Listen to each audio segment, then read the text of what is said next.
In a political environment where it seems like the Democrats and the Republicans can't agree on anything, there's one issue where the leaders of both parties are united, and that's free trade. Pretty much every expert and every major politician will tell you that free trade is always good. And anybody who has the guts to stand up to this orthodoxy and say that maybe free trade might have some serious downsides, especially when nearly every other country on earth is devaluing its currency in order to run circles around us, instantly gets branded as a protectionist moron who clearly knows nothing about economics or how the business world really works. And that's why I'm so glad that Dan DiMicco, the former chairman, CEO, and current chairman and emeritus of Nucor, the big U.S. steelmaker, has written a book that makes sense. It's called American Made, Why Making Things Will Return Us to Greatness. DiMicco is one of the few business leaders in this country who's willing to criticize free trade. The idea that these other countries play fair is insane. He's a realist who believes that our government actively needs to promote real manufacturing jobs, rather than just assuming that the decline in American manufacturing is irreversible, something we simply have to live with.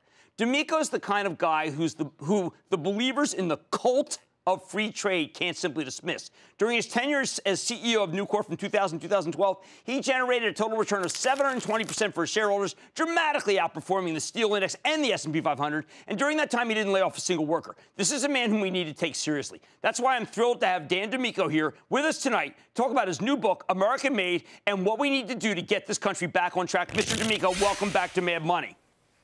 Hello, Jim. My pleasure to be on again. All right, Dan, the first thing I have to say, because I read your book this weekend and I loved it, why aren't you more afraid? Why am I not more afraid? You're afraid of the people from both sides who think that all you want to do is build up a protectionist tariff wall.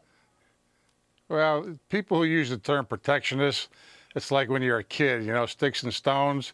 They do not have the facts on their side. So what I've done with the book and what I've done throughout my career is deal with the facts.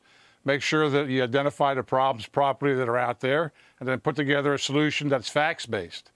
And their arguments fall on deaf ears when they try and tell you that the free trade era has been good for the American worker, the American economy, and our national security. It's been anything but.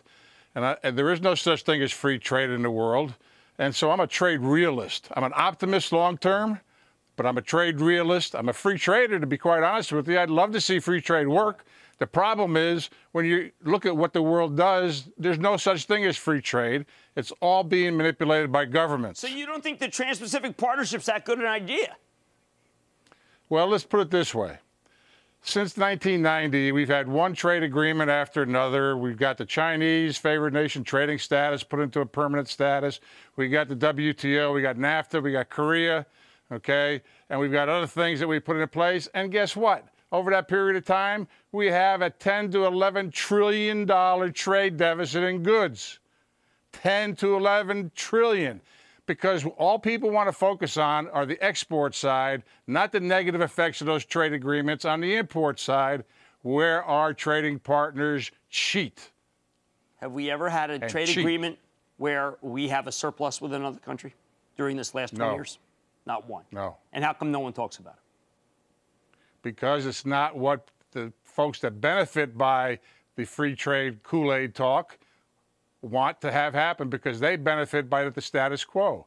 In the meantime, here's the facts, Jim. Since 2000, we had an anemic growth rate in GDP of 1.9%. 1.9% since 2000. Job creation. Oh, everybody's excited about 225,000 jobs. We are 87 to 88 months past the start of the Great Recession. If you compare the job creation numbers of this recession at this point in time versus the 74, the 1982, and the 1990 recessions, we are 10 to 12 million jobs behind at this moment in job creation. 10 to 12 million. Well, Dan, one of the things in your book, there's a moment where you're meeting with the president. People are talking about global warming. Do you not find that ironic at the height of the recession that people are talking about global warming when we export our jobs to China and China exports their pollution to our country? Listen, they don't even have the basic pollution controls and environmental rules in place that are enforced in China, let alone anything to do with global warming and so-called greenhouse gases and man-made global warming. they're building more coal-fired power plants than anybody in history, okay? And every time we lose a product that's made in the United States, whether it be a ton of steel or some other manufactured product, where we have rules that we abide by, environmental rules, some of them are way too strict, but we still abide by them. We work to get them modified. But a ton of steel produced here has significantly less environmental impact than a ton of steel produced in China, yet we let them continue to destroy our industry by trade mercantilism and predatory pricing. Right. In the meantime, people don't want these unskilled jobs. You make it very clear these are manufacturing jobs. And if companies in infrastructure jobs, these are not jobs that we should shy away from, right? Absolutely not. This is what built America. This is what built our middle class. And if you don't believe me and you want to ignore history like some of these pundits do, what is China doing? The first thing it did is it built a huge steel industry, 100% government owned, wouldn't let any of us go in there and build steel plants. And they built a manufacturing sector.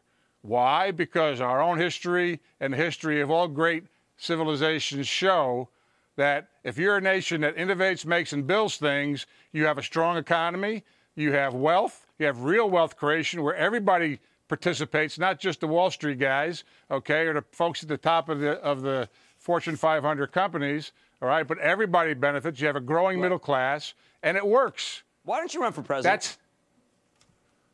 Oh, God, no. I will be, as I've told people before, Jim, I'll be happy to be an advisor to anybody who wants to get this right on trade, get this right on manufacturing, get this right on job creation, tax reform, regulatory reform. I'd be happy to be there to support them. But being president would be a job that best left to somebody who has more patience than I do, because at Nucor we get things done. Exactly. Okay, we get it done as a team. We don't get it done by dividing the country. We get it by bringing people together. We create a focus and we go for it. And our track record over 50 years is living testimony to the success of that approach. Washington doesn't work that way. It's worse today than it's ever been. All right. Well, Dan DiMicco, author of American Made, chairman emeritus of Nucor. You got to read this book. It is eye-opening, and it is rigorous. Thank you so much, Dan, for coming on Mad Money. Thank you, Jim. Stick with Cramer.